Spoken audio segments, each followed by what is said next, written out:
আসসালামু আলাইকুম। এখন শুনবেন সংবাদ শিরোনাম। হাম সংক্রমণের উচ্চ ঝুঁকিপূর্ণ ৩০ উপজেলায় চলছে বিশেষ টিকাদান কর্মসূচি। ৩ মে শুরু হবে দেশ জুড়ে। রাজশাহী, ঢাকা আরও ৩ শিশুর মৃত্যু। পাটানি জ্বালানি তেলের সংকট, ডিপো থেকে চাহিদা অনুযায়ী না মেলায় রেশনিং পদ্ধতিতে বিক্রি।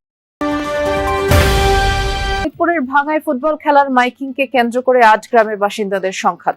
আহত ২ যৌথ বাহিনীর চেষ্টায় ৫ ঘন্টা পর নিয়ন্ত্রণ। শিল্প খাত অর্থনীতির চ্যালেঞ্জ নিয়ে ব্যবসায়ীদের সাথে বৈঠকে প্রধানমন্ত্রী। জ্বালানি সংকটের সময় করণীয় নির্ধারণ গুরুত্ব পাচ্ছে আলোচনায়। এতক্ষণ শুনছিলেন সংবাদ শিরোনাম। এখন শুনবেন বিস্তারিত। দেশের ১৮ জেলার ৩০টি উপজেলায় একযোগে চলছে হামের বিশেষ টিকাদান কর্মসূচি। সকালে কক্সবাজারের মহেশখালী ও রামুতে ভার্চুয়ালি টিকাদান কর্মসূচি উদ্বোধন করেন স্বরাষ্ট্রমন্ত্রী সালাউদ্দিন আহমদ। টিকাদান কর্মসূচি যথাযথভাবে সম্পন্ন করতে সংশ্লিষ্টদের প্রতি আহ্বান জানান তিনি। রাজশাহীর গোদাগাড়ী উপজেলায় সকালে একযোগে ২৮টি কেন্দ্রে শিশুদের টিকা দেয়া শুরু হয়। এছাড়া পাবনা পৌরসভা সদর ও বেড়া উপজেলা, নওগাঁর পোরশা উপজেলা, যশোর পৌরসভা, চাঁদপুর সদর ও হাইমচর ১৮ জেলার ৩০ উপজেলায় এই কর্মসূচি চলছে।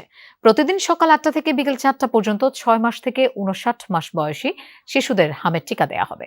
কর্মসূচি চলবে আগামী ৩ মাইকিরে যে টিকা দিবে হামের টিকা, এই জন্য আসলাম। বাচ্চাটা আক্রান্ত হওয়ার আগেই এখানে আসছি যে বাচ্চা যাতে ভালো থাকে, সুস্থ থাকে। কারো দিকে আমার যে প্রকোপটা হয়েছে এই জন্য আর এই টিকা দিয়ে আসছি। আমাদের জন্য অনেক উপকার হয়েছে, আশেপাশে অনেক উপদ্রব বাড়ছে। বাচ্চার বয়স 2 বছর 7 মাস।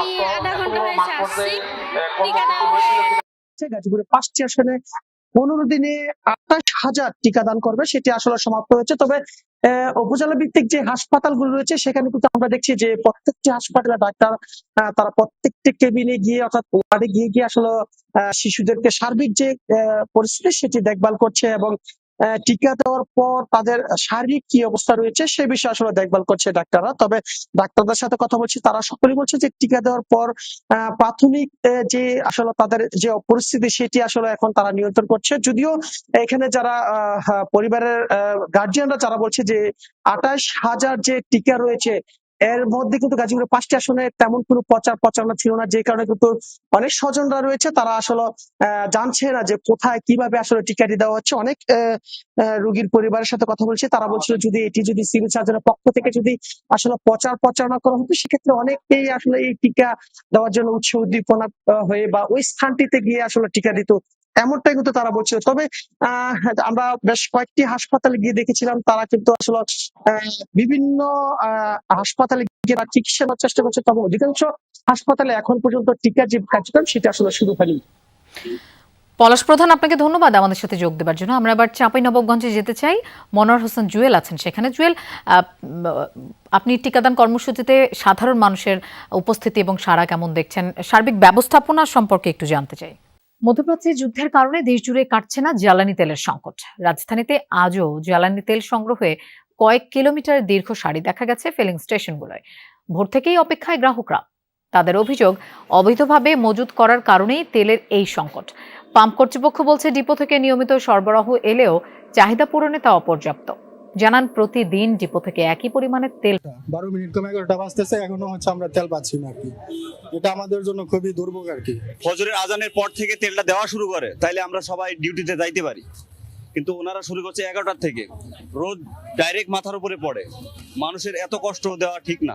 2 ঘন্টার মতো সিরিয়ালে দাঁড়াইছিলাম, কিন্তু 2 ঘন্টা পরে তারা মাইকিং করে দিচ্ছে যে তেল নাই, আবার আগামীকালকে 11টা থেকে তেল দেওয়া হবে। আগের তুলনায় এখন তো প্রচুর ক্রাইসিস, এখন তো পাওয়াই যায় না বললেই চলে। এখন তো এদিকে পাওয়া যায়, অন্য জায়গায় পাওয়াই যায় না।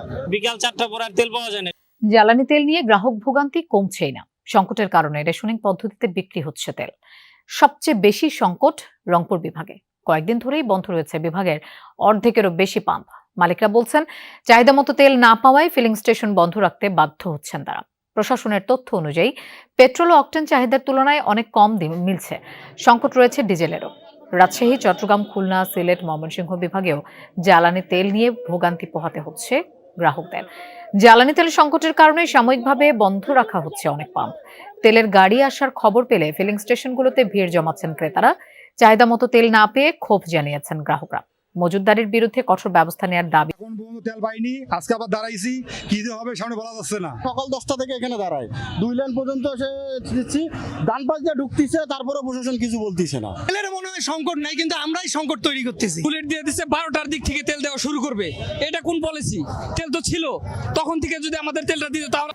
ফরিদপুরের ভাঙ্গায় ফুটবল টুর্নামেন্টের মাইকিং করাকে কেন্দ্র করে দ্বিতীয় দিনের সংঘর্ষে 8 গ্রামের 2 শতাধিক বাসিন্দা আহত হয়েছে। বেশ কয়েকটি দোকানপাট লুটপাটের ঘটনাও ঘটেছে। খবর পেয়ে প্রায় 2.5 ঘন্টার চেষ্টায় পরিস্থিতি নিয়ন্ত্রণে আনে যৌথ বাহিনী। তুচ্ছ ঘটনা নিয়ে প্রথমে বিবাদ, এরপর তুমুল সংঘর্ষ। মারামারিতে অংশ নিতে দেশীয় অস্ত্র নিয়ে কেউ দাঁড়িয়েছে সড়কে, কেউ অবস্থান নিয়েছে বাড়ির ছাদে। যে খেলার আনন্দ ছড়িয়ে দেওয়ার কথা ফরিদপুরের ভাঙার অলিতে গলিতে, সেই ফুটবল টুর্নামেন্টের মাইকিং নিয়েই শুরু হয় বিরোধ। স্থানীয়রা জানায়, সংঘাতে জড়ায় মুনসুরাবাদ, খাপুরা, মাঝিকান্দা, সিঙ্গারিয়া সহ 8 গ্রামের মানুষ। দফায় দফায় চলে ধাওয়া পাল্টা ধাওয়া। টানা 5 ঘন্টা ধরে চলে সংঘর্ষ। লুট করা হয় 1/2 শতাধিক দোকানপাটের মালামাল।